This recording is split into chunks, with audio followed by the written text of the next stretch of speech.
ಸ್ನೇಹಿತರೆ ನಮಸ್ಕಾರ. SRB YouTube ಚಾನಲ್ಗೆ ಎಲ್ಲರಿಗೂ ಸ್ವಾಗತ ಸುಸ್ವಾಗತ ಅಂತ ಹೇಳ್ತಾ, ಸ್ನೇಹಿತರೆ ಇವತ್ತಿನ ವಿಡಿಯೋದಲ್ಲಿ ಗೃಹಲಕ್ಷ್ಮಿ ಬಗ್ಗೆ ಮಾಹಿತಿನ ತಿಳಿಸಲಿಕ್ಕೆ ಒಂದು ವಿಡಿಯೋನ ಮಾಡಿದ್ದೀನಿ ಅಂತ ಹೇಳ್ಬೋದು.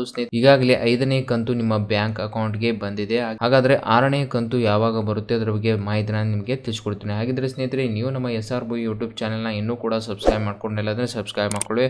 ಯಾಕಂದರೆ ನಾವು ಪ್ರತಿಯೊಂದು ವಿಡಿಯೋಗಳನ್ನು ಕನ್ನಡದಲ್ಲಿ ವಿವರವಾಗಿ ತಿಳಿಸ್ಕೊಡ್ತೀವಿ. ಅದರ ಜೊತೆಗೆ ಪಕ್ಕದಲ್ಲಿರುವ ಬೆಲ್ ಐಕನ್ನ ಪ್ರೆಸ್ ಮಾಡೋದ್ರಿಂದ ನಾವು ಹಾಕೋ ಪ್ರತಿಯೊಂದು ವಿಡಿಯೋ ಏನಾಗುತ್ತೆ ನಿಮ್ಮ ಯೂಟ್ಯೂಬ್ ನೋಟಿಫಿಕೇಷನಲ್ಲಿ ಈ ರೀತಿ ಬರುತ್ತೆ. ಓಕೆ, ಇದ್ರ ಮೇಲೆ ಕ್ಲಿಕ್ ಮಾಡಿಬಿಟ್ಟು ನೀವು ವಿಡಿಯೋಗಳನ್ನು ನೋಡ್ಬೋದು. ಹಾಗಿದ್ರೆ ತಡ ಮಾಡದೆ ವಿಡಿಯೋನ ಸ್ಟಾರ್ಟ್ ಮಾಡೋಣ ಬನ್ನಿ. ಸ್ನೇಹಿತರೆ, ಗೃಹಲಕ್ಷ್ಮಿ ಗ್ಯಾರಂಟಿಗಳಲ್ಲಿ ಇದು ಒಂದು. ಸ್ನೇಹಿತರೆ, ಕರ್ನಾಟಕ ಸರ್ಕಾರದ 5 ಯೋಜನೆಗಳಲ್ಲಿ ಗೃಹಲಕ್ಷ್ಮಿ ಯೋಜನೆ ಕೂಡ ಇದು ಒಂದು.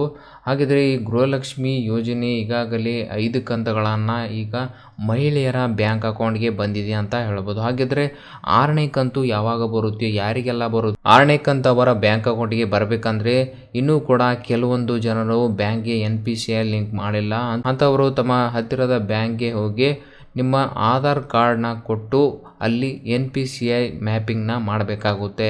ಇಲ್ಲವಾದರೆ ನೀವು ಪೋಸ್ಟ್ ಆಫೀಸ್ ಅಕೌಂಟ್ನ ತೆರೆದರೂ ಕೂಡ ಏನಾಗುತ್ತೆ, ಇಮಿಡಿಯೇಟ್ಲಿ ಅಂದರೆ ಬೇಗನೆ ಏನಾಗುತ್ತೆ NPCI ಲಿಂಕ್ ಆಗುತ್ತೆ. ಏನಾಗ್ತಾಯಿದೆ, ಕೆಲವೊಂದು ಬ್ಯಾಂಕ್ಗಳು NPCI ಅಪ್ಲಿಕೇಶನ್ ಕೊಡ್ತೀರಾ, ಸೊ ಏನಾಗುತ್ತೆ ಅಲ್ಲಿ ಅರ್ಜಿನ ತೆಗೆದುಕೊಳ್ಳುತ್ತಾರೆ, ನಂತರ ನಾವು ಮಾಡ್ತೀವಿ ಹೋಗಿ ಅಂತ ಕಳಿಸ್ಬಿಡ್ತಾರೆ. ನಂತರ ಏನಾಗುತ್ತೆ, ಹಾಗೆ ಅಲ್ಲಿ ಅರ್ಜಿಗಳು ಅವರ ಬ್ಯಾಂಕಲ್ಲೇ ಉಳಿದುಬಿಡುತ್ತೆ. ಸೊ ಕೆಲವೊಂದು ಜನರು ಅಂದರೆ ಬೇಗನೆ ಮಾಡಲ್ಲ, ಸ್ವಲ್ಪ ಟೈಮ್ ತೆಗೆದುಕೊಳ್ಳುತ್ತೆ.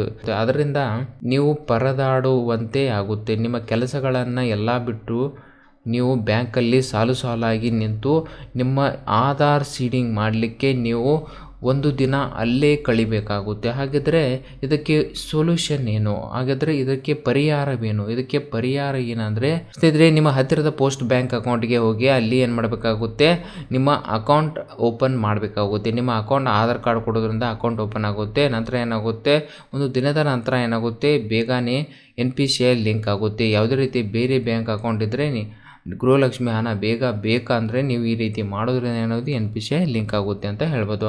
ಸ್ನೇಹಿತರೆ, ಈಗಾಗಲೇ ಆಗಸ್ಟ್ ತಿಂಗಳಾಗಿರ್ಬೋದು, ನಂತರ ಸೆಪ್ಟೆಂಬರ್ ಆಗಿರ್ಬೋದು, ಅಕ್ಟೋಬರ್, ನವೆಂಬರ್ ಮತ್ತು ಡಿಸೆಂಬರ್ ಈ 5 ತಿಂಗಳುಗಳ ಕಂತುಗಳ ನಿಮ್ಮ ಬ್ಯಾಂಕ್ ಅಕೌಂಟ್ಗೆ ಬಂದಿದೆ. ಹಾಗಿದ್ರೆ ಜನವರಿ ಕಂತನ ಕೂಡ ಈಗ ಆ್ಯಡ್ ಮಾಡಲೇನೆ ಅಂತ ಹೇಳ್ಬೋದು.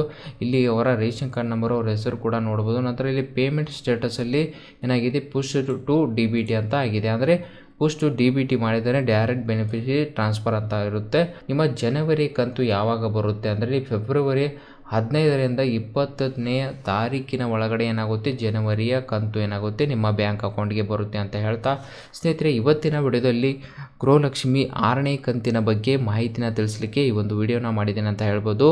ಈ ವಿಡಿಯೋ ನಿಮಗೆ ಇಷ್ಟವಾಗಿದ್ದರೆ ಲೈಕ್ ಮಾಡಿ, ಸಬ್ಸ್ಕ್ರೈಬ್ ಮಾಡಿ, ತಪ್ಪದೆ ತಮ್ಮ ಬಂಧು ಮಿತ್ರರಿಗೆ ಶೇರ್ ಮಾಡಿ ಅಂತ ಹೇಳ್ತಾ ಮುಂದಿನ ವಿಡಿಯೋದಲ್ಲಿ ಭೇಟಿ ಆಗ್ತೀನಿ. ಅಲ್ಲಿವರೆಗೆ ಜೈ ಹಿಂದ್, ಜೈ ಕರ್ನಾಟಕ.